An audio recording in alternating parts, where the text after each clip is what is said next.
membuat trust agak tipis sesama kita. Trustnya agak, karena kita tahu kita ngolah dia juga tahu, dia ketawa aja. Dia ngolah kita juga tahu, kita ketawa juga. Sesama pelaku industri pengolahan, karena hilirisasi yang kurang bagus ini sebenarnya. Industri pengolahan. Apa sih jadi pejabat ini sama lucu apa saya? Ini yang sebenarnya membuat trust kita agak kurang bagus. Jadi ya iyo aja iyo. Nah misalnya ya udah ya, jadi supaya gampang kita ngangguk-ngangguk aja lah apa yang diomongin. Karena memang ini mungkin bagian dari tradisi, tapi mungkin tradisi ini mengalami dinamika dan perkembangan. Kalau kita sudah duduk di warung, di lapau namanya itu cerita kita bisa sampai 2 bulan. Walaupun seumur-umur kita nggak belanja dari kampung kita itu. Semuanya pernah inilah, pernah itu, tapi dia berujung di lapau itu. Tapi semuanya pernah. Gak mau kalah kalau cerita, itu yang membuatkan trust kita. Jadi suatu saat ketika kita mau kerja sama bisnis, kita teringat memori ini. Kan dia omong aja ini, gak pernah ada sesuatu yang konkret dia kerjakan, dia berakhir di sini. Trust kita jadi agak lemah untuk kemudian misalnya bisa membangun sebuah imperium. Dulu kalau guru-guru silat di kampung, saya nggak tahu kalau daerah lain, dia selalu bilang kalau saya punya ilmu 10, saya turunkan 9 aja. Takut murid durhaka. Yang ke-10 ini pengunci, kalau dia durhaka saya patahkan sampai jurus ke-10. Nanti yang dia murid ini jadi guru 8 dia turunkan. Habis ya, karena dia cuma dapat 9. Lagi 7. Nanti lama-lama kan ngarang-ngarang aja itu guru. Nggak ada lagi jurus beneran ya kan gitu. Udah ngarang-ngarang aja jurusnya. Itu sudah sumber daya manusia udah kacau itu. Habis ya. Sudah sampai di sana sumber daya manusia sudah. Gimana kita membangun trust? Ini bukan kemudian kita meledek-ledek, tapi pandangan-pandangan seperti itu hidup di masyarakat kita.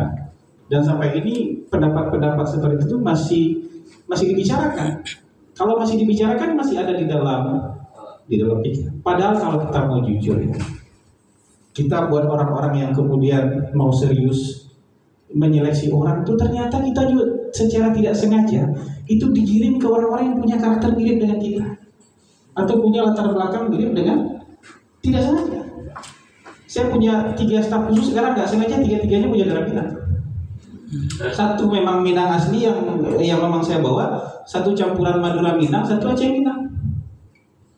Kita dibawa ke orang-orang yang kira-kira, kayaknya kita ada kesamaan, kita ada sesuatu yang in common, ada sesuatu yang rasanya kok iya ini cocok, ada chemistry, ada kesepahaman, ada yang sama di antara kita kayak ini. Saya punya perusahaan, sekarang perusahaan saya lepas kunci bang, mau nggak mau kan bang, ini kayak mobil lepas kunci sekarang perusahaan. Nah direktur utamanya teman SMA, direktur keuangannya teman SMA. Ini Doli itu teman SMA, saya kasih perusahaan lepas kunci aja sekarang. Jadi orang-orang tapi kita melihat itu bukan karena dia Minang, karena bukan dia teman, tapi karena lihat dia eksis di perusahaan lain, sudah belajar dengan orang, pernah ikut organisasi yang besar, tertib di situ sampai pada level tertentu yang menurut kita sudah level kematangan, kita tarik. Tapi kalau hanya bawa identitas, kan kita sekampung, kita kan nggak tahu track recordnya. Tapi ketika orang-orang yang sudah pernah berbaris di organisasi besar, mungkin di perbankan, mungkin di perusahaan apa, perusahaan multinasional, dan kita tahu, dia sampai di level ini, berarti bagus nih. Kita tarik. Bahkan saya pun tanpa sadar, alam bawah sadar ngambil orang-orang dari asal usul yang sama, bukan karena primordial, bang, karena kita kenal dia, karena kita tahu track record dia, tahu keluarga dia, tapi dia sampai di level tertentu. Ada kita membesarkan. Ini kantor ini kan dari ujung ke ujung, cuma 2 yang bukan saya nih, bang. Dari A sampai K itu yang bukan itu mungkin cuma 1 yang bukan orang Minang, bang. Ya minimal di sini ada 50% orang Minangnya. 51 bang. Kemudian di level tertentu, misalnya di level direktur ini ada orang dari kampung kita, ada direktur dari orang lain.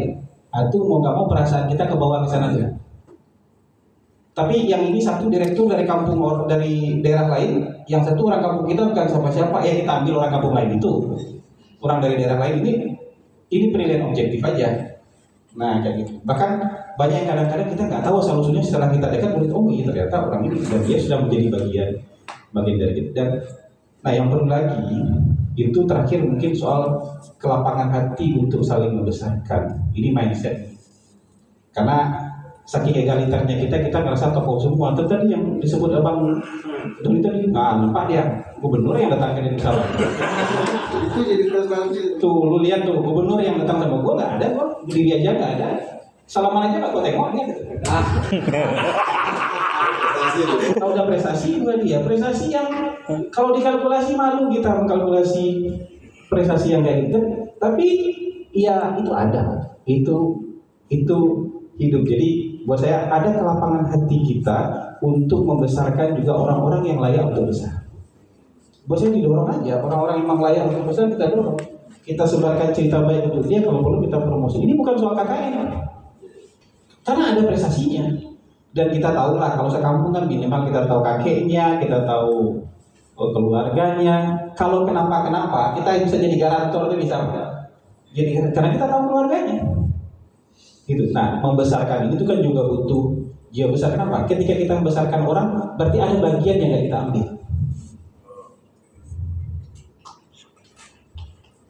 Kalau nggak kan kita mau ambil semua. Ketika kita membesarkan orang, ada bagian yang nggak kita ambil, ada opportunity yang kita ambil, kita kasih orang. Termasuk juga Bang Doni bikin perusahaan kan berarti ada, kan bukan berarti Bang Doni jadi CEO kemudian dia juga finance-nya, dia COO-nya, dia CFO-nya, kan ada bagian yang harus dia kasih ke orang untuk membesarkan orang. Termasuk kemudian juga misalnya kalau kasih support, antara supportnya begini atau supportnya begini, itu kasih support itu kan juga artinya ada bagian yang kita lepaskan. Yang harus menjadi milik kita lepaskan untuk jadi punya orang tua apa? Untuk membesarkan. Itu mindset ini yang kita perlu tumbuhkan. Tapi untuk orang-orang yang bukan yang kayak Mota tadi, yang segalanya pernah, bisa semua, sementara ceritanya berakhir di lapau gitu. Tapi untuk orang-orang yang mungkin nggak punya banyak cerita, tapi dia sudah teruji di organisasi tertentu dan sampai di level tertentu. Jadi menurut saya begitu.